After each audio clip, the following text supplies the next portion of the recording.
The transfer portal has reshaped college football, and Ohio State must overcome its challenges to stay on top.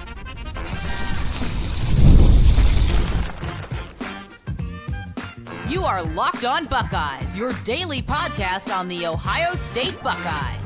Part of the Locked On Podcast Network, your team every day. Welcome in, Buckeye fans, to this bonus episode of Locked On Buckeyes, which is your daily Ohio State podcast, part of the Locked On Podcast Network, your team every day. I'm your host, Jay Stevens, also the host of the Jay Stevens Podcast. And during this Buckeye Blitz, we'll discuss the challenges and if there'll be a mass exodus of Buckeyes heading to the portal at the end of the season. But before we get to any of that, the transfer portal has reshaped college football, and Ohio State must overcome its challenges to stay on top because for the first time ever in college football history, a team is playing a football game, a national championship game on January 20th. There's never been a team or teams that have played this late in the season, and that is going to be a factor that Ryan Day and the other coaches and the coaching staff are going to have to tackle for the first time without any guidance from someone that's ever done it before. Yeah, in the offseason, Ryan Day tapped into a lot of previous coaches and current coaches and coaches that he knows, and he called Urban Meyer, he called Jim Tressel, and got a lot of advice in the offseason about how to handle the upcoming season. Well, when it comes to some things that are going to happen this offseason in regards to the portal, you can call Jim Tressel. You can call Ryan Day. They can't give you any firsthand experience of doing anything and describing how they overcame some challenges because these things weren't a part of the game when they were coaching in college. This is going to be one of those things to watch moving forward. And for Ohio State and Ryan Day, it's not just overcoming the challenges to just stay on a certain level, just even kill, stay average. No, but he is to stay on top because once this thing is over, once the season is complete, you're full force going into preparing for the very next season. Well, right now, Ryan Day has had to handle the portal and preparing for a Tennessee game, preparing for Oregon, a rematch with the Ducks, preparing for Texas, and now preparing for Notre Dame. That stuff takes up all of your day, all of your focus, all of your energy. And then when you tackle the portal being open, and guys are in that you might want to get, and you may lose out on a guy or two that you really want because you're having a hard time handling and tackling the task that are right now in front of a college football coach. It can be mentally taxing. It can be insane to think about the things that Ryan Day has to deal with right now. But he has to overcome the challenges. Not just Ryan Day, everybody on the coaching staff. Jim Knowles, Chip Kelly, Brian Hartline, Cubs Lachlan, everybody has to overcome these challenges because if someone doesn't, or if their attempts are lacking and not being as successful as they need to be, somebody needs to help them. Somebody needs to help pick them up. Somebody might need to go along with them on some visits. Why? To make sure this thing stays at a certain level. Because Ohio State's just not trying to win conference championships, even though they are trying to win those. They are trying to snap that 4-game losing streak to Michigan. They're also trying to win national championships, plural. Not just a singular win, but plural. They're trying to win them over and over and over again. And to do that, there are going to be some uncharted waters that Ohio State's coaches and players are going to move forward with. Think about it. Right now, Ohio State moving forward next year is going to be without certain players. Gabe Powers, Jayden Ballard, Kojo Antwi, Devin Brown, Jayden Bonsu, Zen Mahalski. I mean, George Fitzpatrick, who was a very vocal leader before the game against Texas. There are 12 guys currently in the portal that were Buckeyes in 2024 that have said, hey, we're not going to play football at Ohio State in 2025. 12 so far.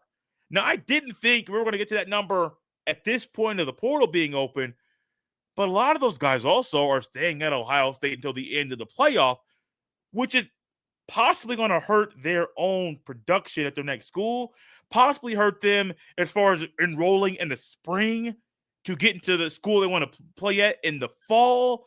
There are so many factors that are hindrances, and there may be some pluses to this very thing being the portal that Ryan Day and Ohio State just got to figure out a way to overcome the challenges, overcome this challenge, overcome that challenge. Because if you don't, You got a guy in Steve Sarkisian that's trying to overtake you.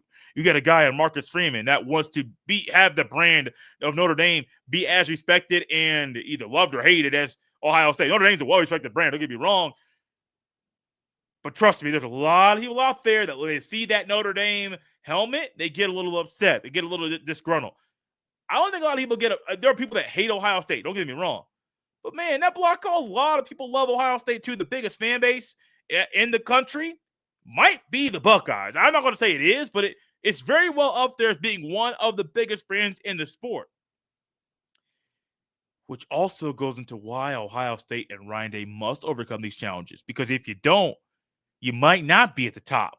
And that's not a good place to be. A good place to be is being able to handle the players leaving to the portal. But it's possible that the Buckeyes might have a lot of players into the portal in the spring at the end of the season. This episode is brought to you by Game Time. Attending the new 12-team college football playoff games is an incredible experience that brings fans together like never before. I remember the excitement of past playoff games and can't wait to make new memories with the updated format and extra teams involved. Game Time has a new feature called Game Time Picks that makes getting tickets for events even easier. It filters out the fluff to show you all the incredible deals on great seats so you don't have to waste time searching through thousands of tickets. Game Time has exclusive zone deals on great seats for the college football championship game. These exclusive zone deals are specially selected sections of the stadium: the mezzanine end zone, the mezzanine corner, and the upper midfield, where fans with flexibility can find deeper discounts by letting Game Time choose their exact seats for the game. Take the guesswork out of buying tickets with Game Time. Download the Game Time app, create an account, and use code LOCKEDONCollege, $20 off your first purchase. Terms apply again. Create an account and redeem code LOCKEDONCOLLEGE for $20 off. Download Game Time today. Last minute tickets, lowest price guaranteed. This episode is also brought to you by Wayfair. After the holiday hustle, there's nothing like giving your home a little TLC. I always find that decluttering and refreshing my space helps me get back into a routine. Whether you're tidying up, clearing out, or just want to give your space a new look to start the year, Wayfair has everything you need, all within your budget. I'm currently looking for furniture, and their huge selection makes it easy to find pieces that fit my style and budget. My favorite part, the free and hassle-free delivery, even for the larger items. Wayfair's site was so easy to navigate, and I found everything I needed in no time. Give your home the refresh it needs with Wayfair. Head to wayfair.com right now. That's WAYFAR.com. Wayfair, every style, every home.